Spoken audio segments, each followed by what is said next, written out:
सामने लगभग 5 स्टूडेंट्स खड़े हुए हैं। ये क्लास 8 के स्टूडेंट्स हैं और आज इनका ओरल ग्रामर टेस्ट है। ठीक है, टेस्ट में क्या पूछा जाना है, जैसे कि आप देख रहे हैं इन बच्चों के पीछे बोर्ड पर कुछ ग्रामर की डेफिनेशंस लिखी हुई हैं। ठीक है, शॉर्ट में डेफिनेशंस लिखी हुई हैं, इसके बारे में इन स्टूडेंट्स को बताना है। चलिए आज के इस वीडियो में हम ये चेक करेंगे कि इन स्टूडेंट्स को वाकई में इंग्लिश आता है कि नहीं आता। ठीक है, तो चलिए रूल्स थोड़ा सा अलग है। आज थोड़ा सा हम कहते हैं कि खेल खेल में इंग्लिश सीखो, तो इनको थोड़ा सा हम खेल खिलाएंगे। उसके बाद क्या होगा देखते हैं कि इनको इंग्लिश कितनी आती है। ठीक है, तो एक्चुअली मैं खेल का नियम क्या मैं बता देता हूं।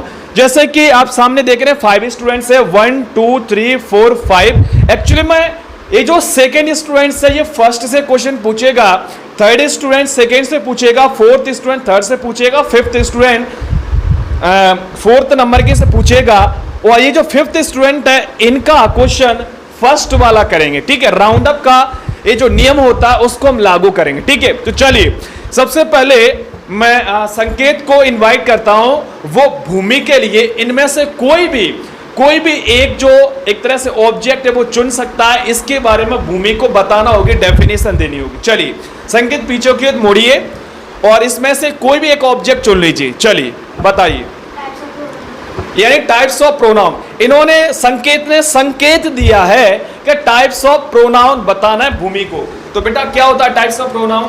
Sir personal pronoun, sir reflexive pronoun, demonstrative pronoun, distributive pronoun, indefinite pronoun और interrogative pronoun. Okay, one of the best जवाब दिया है। मैंने एक टाइप्स ऑफ प्रोनाउन पूछा था, इन्होंने 5 का जवाब दिया है। बेटा टाइप्स ऑफ प्रोनाउन में आप सब्जेक्ट प्रोनाउन की एग्जांपल दे सकते हो कुछ?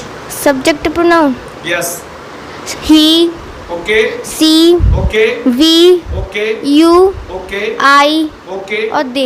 ओके, यानी कि इन्होंने काफी बेटर जवाब दिया है। चलिए अब ये जो कैंडिडेट है इनका काम खत्म हो चुका है, काफी बेहतर पढ़ती है भूमिका। चलिए अब बात आती है संकेत की। तो संकेत के लिए जो क्वेश्चन है वो सृष्टि पूछेगी। तो सृष्टि बेटा पीछे की ओर मुड़िए और इनमें से कोई भी एक ऑब्जेक्ट चुन लीजिए जिसका जवाब संकेत को देना होगा। एडजेक्टिव। चलिए सृष्टि ने प्रश्न पूछा एडजेक्टिव बारे में, तो संकेत एडजेक्टिव क्या होता है? Adjective is a word that qualify noun और प्रोनाउन। ओके, एडजेक्टिव का एग्जांपल दे सकते हैं, एक दो एडजेक्टिव का example. Adjective word good, okay, तो इन्होंने एक एडजेक्टिव का एग्जांपल दिया है, गुड। चलिए ठीक है, इन्होंने डेफिनेशंस बिल्कुल ठीक दी थी और एग्जांपल भी इन्होंने ठीक दिया था, सटीक दिया था। चलिए दैट इज इनफ। अब बारी आती है सृष्टि की।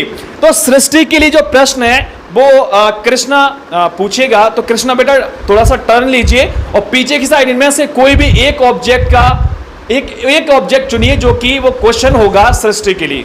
Sir abstract noun. Abstract noun. Abstract noun. Okay, तो बेटा सृष्टि एब्स्ट्रैक्ट नाउन के बारे में डेफिनेशन दीजिए। इस प्रकार के नाउन होते हैं जो कि सब्जेक्ट का असर सब्जेक्ट पर ही पड़ता है। नो, इन्होंने थोड़ा सा जो डेफिनेशन से एब्स्ट्रैक्ट नाउन की गलत दी है, थोड़ा सा कहीं ना कहीं मिस कर गए। हाँ होता है कभी कभी। चलिए हाँ अब हम बात करते हैं कृष्णा की। कृष्णा के लिए जो क्वेश्चन है वो पलक पूछेंगे। तो पलक बेटा थोड़ा सा पीछे की ओर मुड़िए और इनमें से कोई भी एक ऑब्जेक्ट चुनिए जो कि कृष्णा के लिए ऑब्जेक्टिव होगा। वर्ब। वर्ब। ओके, तो इन्होंने वर्ब का क्वेश्चन पूछा है तो कृष्णा को देना होगा वर्ब का जवाब। सर वर्ब सेंटेंस में क्या कार्य हो रहा है इसके बारे में बताती है। ओके, तो टाइप्स ऑफ वर्ब, थोड़ा सा एक दो वर्ब का एग्जांपल। रन होता है एक क्राई और टाइप्स ऑफ वर्ब क्या होता है, कितने प्रकार के होते हैं types of verb? Sir verb 2 प्रकार के होते हैं। कौन कौन से? हेल्पिंग वर्ब और मेन वर्ब। Main verb. हाँ। ओके, अभी जो तुमने बोला रन या फिर गो या फिर क्राई या फिर स्टडी या फिर राइटिंग, ये हेल्पिंग वर्ब होती है कि main verb? Sir main verb. पक्का? हाँ सर। तो स्टूडेंट्स आपने देखा, जैसे कि आपने अभी देखा 5 स्टूडेंट्स का एक्चुअली में टेस्ट था, थोड़ा सा पलक रह गई। तो पलक के लिए जो क्वेश्चन है वो भूमिका पूछेगी। तो भूमिका बेटा मुड़िए, इनमें से कोई एक ऑब्जेक्ट चुनिए जो कि पलक उसका जवाब देगी। प्रोनाउन। ओके, तो Palak what is pronoun? Pronoun is a word that instead of noun. Okay यानी कि प्रोनाउन इस प्रकार के वर्ड होते हैं जो कि नाउन के स्थान पर यूज किए जाते हैं। थोड़ा सा हिचकिचाहट थी, ऑब्वियसली एक गांव के स्टूडेंट्स हैं, इंग्लिश बेसिक चीजें जो होती है इंग्लिश में कहीं ना कहीं अटक जाते हैं। मेरा दोस्तों कहने का सेंस ये है कि देखिए 5 स्टूडेंट्स आपके सामने मैंने लिए, इनमें से लगभग 3 स्टूडेंट्स ने सही से जवाब दिए, 2 स्टूडेंट्स बीच में अटके। तो इसका सीधा सा कारण होता है आखिर 3 स्टूडेंट्स ने क्यों एग्जैक्टली जवाब दिया, जिसमें ये जो भूमिका आप देख रहे हैं, ये जो लड़की है जितना इसका साइज छोटा है उतना ही दिमाग से तेज है। वाकई में पता है क्यों? क्योंकि इस लड़की का जो बेसिक्स है वो क्लियर है, समझ में आ रहा है। इसलिए आप सभी अभिभावकों से मैं कहना चाहता हूं, आप लोगों से कहना चाहता हूं, यदि आप अपने बच्चों का यदि इंग्लिश वाकई में यदि इंप्रूव करना चाहते हैं तो आपको क्लास 5th से अपने बच्चों की ओर ध्यान देना होगा, उनको इंग्लिश सिखाना होगा, इंग्लिश की ओर उनकी जो बेसिक्स है वो क्लियर करने होंगे।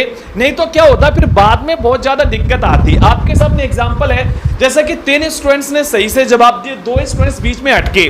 कारण ये था कि जो 2 स्टूडेंट्स बीच में अटके इनके जो बेसिक्स थे वो थोड़े से कहीं ना कहीं कमजोर थे, और दूसरी बात स्टार्टिंग में माइक पर बोलने में हेजिटेशन होती है।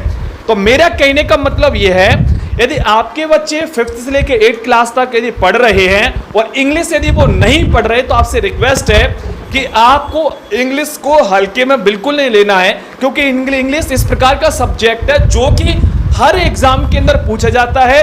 चाहे आप किसी भी गवर्नमेंट एग्जाम को उठा के देख लो, एमपी पुलिस से लेके प्यून की जॉब से लेके यूपीएससी तक इंग्लिश का बहुत बड़ा क्रेज है।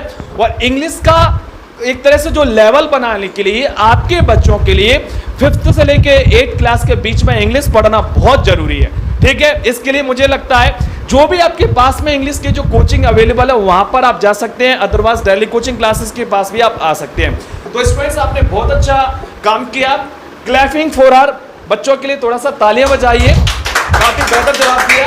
बेटा टेक योर सीट्स।